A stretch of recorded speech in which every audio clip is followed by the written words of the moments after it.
Hello, today I'm in Toyota Auris. In this video I'll show you how to manage map.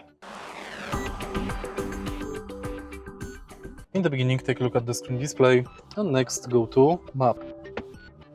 Confirm. And here you can navigate through map via finger. You can save position, start navigation. You can zoom map in or out.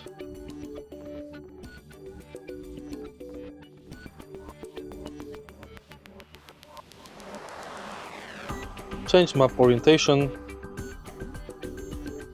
and map style.